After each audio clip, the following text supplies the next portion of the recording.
Hi, I'm Miss Catherine, and I'm excited for a tour at Munchkey Apple Farm with Farmer Laura. Let's go see what's going on this orchard.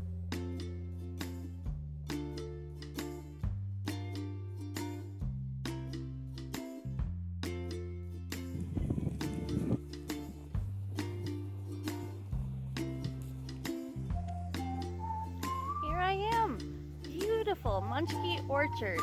Hi everybody, it's Miss Catherine, and I am here with Farmer Laura. Hi Farmer Laura. Yeah, can you tell us about the orchard? Okay, well right now we're standing next to some trees that have pink ladies on them. One of our varieties that come in a little bit later. At our orchard we have around 15 different varieties, and the first ones ripen at the end of August. And then the pink lady, golden delicious, and a red jonquil are kind of our last pick, which is towards the middle to the end of October. We plant our trees in the spring. Our trees are planted high density. That means we get at least 1,000 trees on an acre. So our trees are planted 2.5 to 3 feet apart from each other, and our row spacing in between rows is around 11 feet.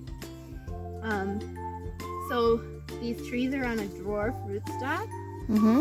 So if you look here at this big ball down here, they attach the tree variety to what we call the rootstock, and this has to stay above the ground. And what this is the rootstock. That's what keeps the trees small. So if we would plant this underground, we would just end up with a standard variety, so this tree could get up to 20 feet tall. But we don't want them to be that big. You just get better quality fruit this way. As far as labor goes, it's just easier to prune them and everything that you have to do. But because they're on this rootstock that keeps the trees small, they don't have a very deep root system. And because we are planting them so close together, we have to irrigate them. So this is our irrigation line. So when we need it, we turn on the irrigation, and it's just kind of the drip irrigation. So we get like almost a half a gallon per hour. So in the spring and the summer is when we're taking care of the trees. We're watching out for diseases and insects. And a lot of them are really weather related. Well, they all are. So I actually have 2 weather stations that help me with my disease and insect management. Because insects are based on the weather also, when they start to fly, when they start to lay eggs, when they hatch. And there's only certain insects you need to worry about that are actually going to cause problems with your apple, the fruit on the trees, or just, causing your tree to, if you let insects get too out of hand, certain ones, they can just stunt the growth of your trees also. So one thing that, I guess the difference between organic and a non-organic person is organic means you're using materials that weren't made by man. So organic people they'll apply a lot of copper, they'll apply a lot of sulfur, they can apply pyganic, which is an organic insecticide. So I'm not organic because some of the organic things you do to take care of trees they're kind of very dangerous for an applicator. Like sulfur can burn your eyes out, and pyganic is very toxic to honeybees. So there's more ones that are more made softer, what they say, softer chemicals. There's also things that we do, which we call mating disruption. So this is an example right here. So there's 2 things here. And what this is doing is it's emitting a pheromone for a codling moth and leaf roller moth. And what these do is, usually, we set traps for these. You need to know your insects. Like the codling moth, they start to fly around bloom. And then we know if we're starting to catch them, and they'll only fly when the winds are below 5 miles per hour, when the temperatures are warm. So in the evening between like 6 and 8 p.m. So when you see that you're catching them, then you'll know, okay, now they're starting to mate. And then based on your weather, 250 degree days later, we know those eggs are going to start to hatch. And so you can put something on that is like a protein. When the larvae hatch, they get that protein in their gut and they can't metabolize it and they die. So there's things specific like that. But with this mating disruption, what happens is when they go to fly, they get so confused they can't find each other and mate. And so you don't have to apply anything. So there's some great things coming out with that weather station I was talking about that we use for our insect and diseases. It has right here, this is a leaf wetness monitor. So there's certain diseases in the spring that it's based on how much rain you get and how long the leaves are actually wet as to whether you need to worry about that disease or not. So that's what that is. It just has this collects the rain. It gives you your wind speed and directions. And then I also have this here going down into the ground is a soil moisture sensor. So I can see how my soil is down at the root zone. So I'm not really guessing on how I'm irrigating. One of the other weather station I have does an evapotranspiration model. So based on how hot it is, the age of your trees, you can guess your irrigation needs in the future of what your trees are using up at the stage that they're at. So something else we have to worry about in the spring is frost.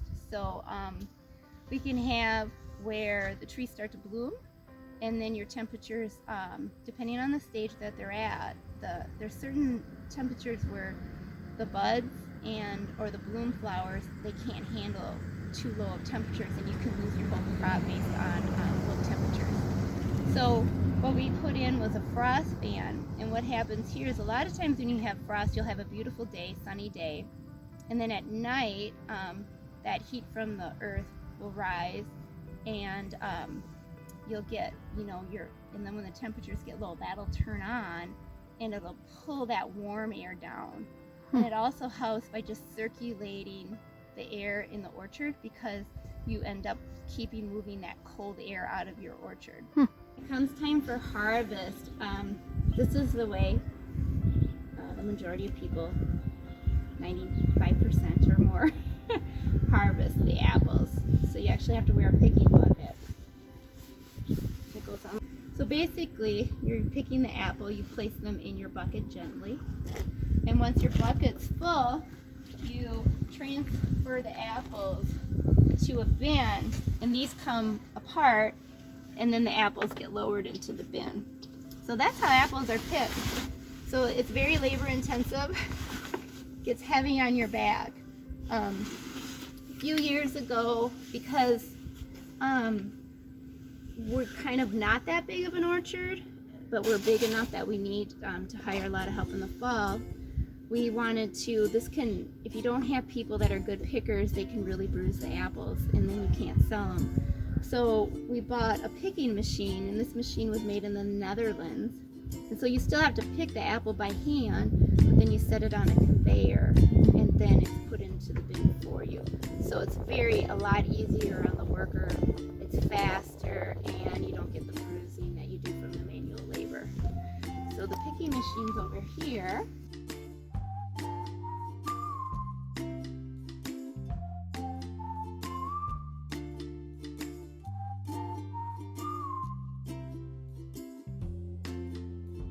That I just showed you goes in here, and then this tower goes down into the bin.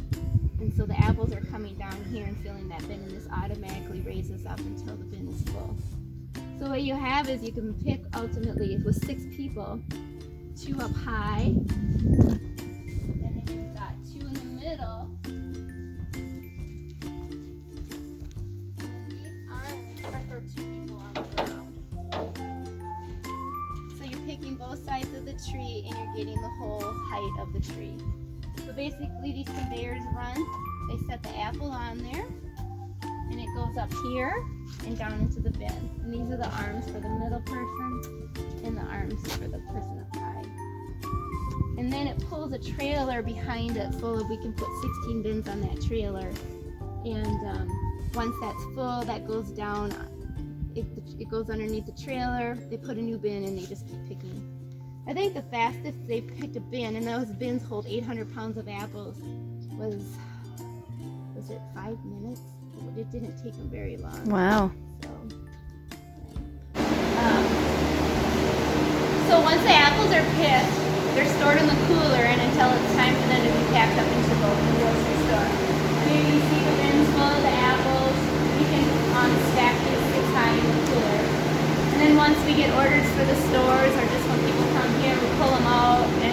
wash them up and package them for how they're needed to be packaged. A lot of the grocery stores run them packaged like this. So we basically fill in these bags, and then they get sent to the grocery stores in these bins. And there's about 500 pounds of apples in each one of these bins. So what we do is, when we take the bin from the cooler, we just put in this bin over here. And the bin is submerged and the apples float out. And then it just goes up a conveyor into this machine that just rinses them and brushes them off. We don't wax our apples or anything like that. They just get rinsed off, brushed off, and then we sort them and package them right there. We make pies, caramel apples, and cider donuts. So basically you're putting cider into the donuts. And so that's what the ladies are making here. It's the apple cider donut. Wow, these look delicious.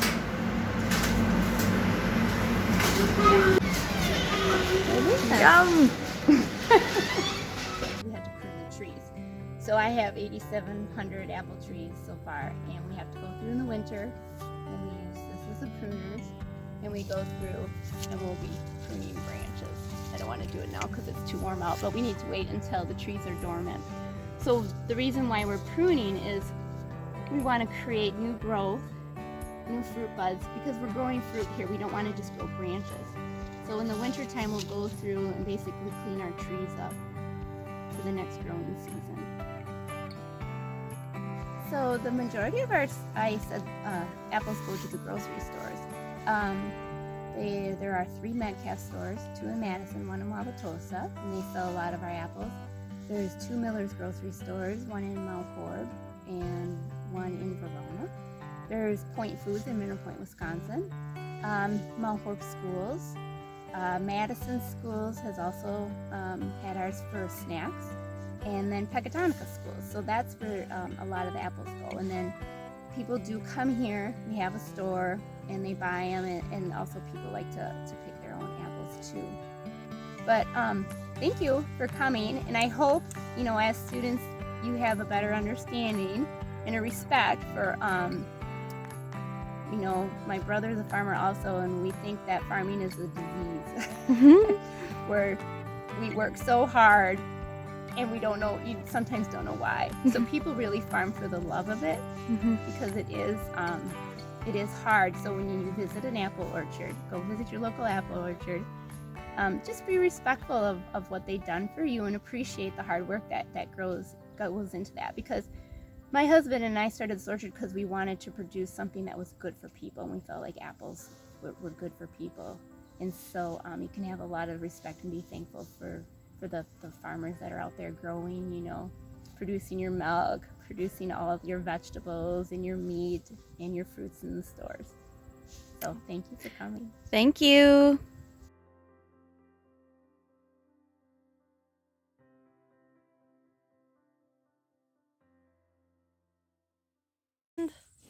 Hi, ladies.